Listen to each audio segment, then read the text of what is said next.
यह कहानी एक ऐसे महान वीर की है जो अपनी जान देकर भी देश की रक्षा करता है। और ऐसे वीरों को मिलता है परम वीर चक्र, जो भारत का सबसे बड़ा सैनिक सम्मान है।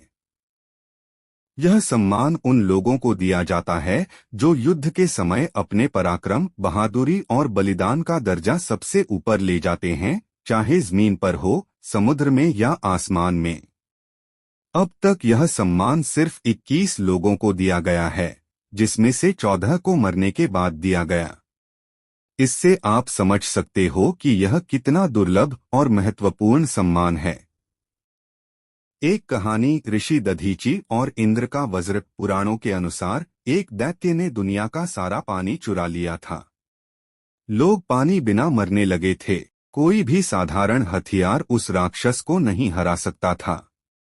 तब पता चला कि ऋषि दधीची की हड्डियों में कुछ अलौकिक शक्ति है। मगर किसी जिंदा आदमी से उसकी हड्डी कैसे मांगी जाए? परंतु ऋषि दधीची ने स्वयं अपनी जान दे दी, देश के लोगों के लिए, मानवता के लिए। उनकी हड्डियों से बना इंद्र का वज्र, जिससे राक्षस को हरा दिया गया। जैसे इंद्र का वज्र ऋषि दधीची के बलिदान से शक्तिशाली बना, वैसे ही हमारी सेना भी अपने वीर सैनिकों के बलिदान से मजबूत होती है। फ्लाइंग ऑफिसर निर्मलजीत सिंह सेखों परम वीर चक्र विजेता।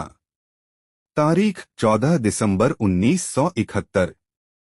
जगह श्रीनगर एयरफील्ड। उस दिन दुश्मन के 6 सैबर फाइटर जेट्स ने श्रीनगर एयरफील्ड पर अचानक हमला किया। Flying officer Nirmaljit Singh Sekhon duty पर तैयार थे, मगर रनवे पर धूल और दूसरे विमान की वजह से वे तुरंत टेक ऑफ नहीं कर सके। जैसे ही रनवे साफ हुआ, उन्होंने अपने ग्नैट फाइटर प्लेन से उड़ान भरी। तब तक दुश्मन बिल्कुल ऊपर आ चुका था और गोलियां बरसा रहा था। फिर भी उन्होंने हिम्मत नहीं हारी। उन्होंने दुश्मन के 2 फाइटर जेट्स को डैमेज कर दिया। युद्ध अब पेड़ों के बराबर ऊंचाई, ट्री टॉप हाइट पर हो रहा था। आखिरकार दुश्मन के प्लेन भाग गए श्रीनगर, और वहां के लोग सुरक्षित हो गए। लेकिन दुख की बात यह है कि फ्लाइंग ऑफिसर सेखों का विमान क्रैश हो गया और वे शहीद हो गए। उन्होंने मौत के सामने भी हार नहीं मानी।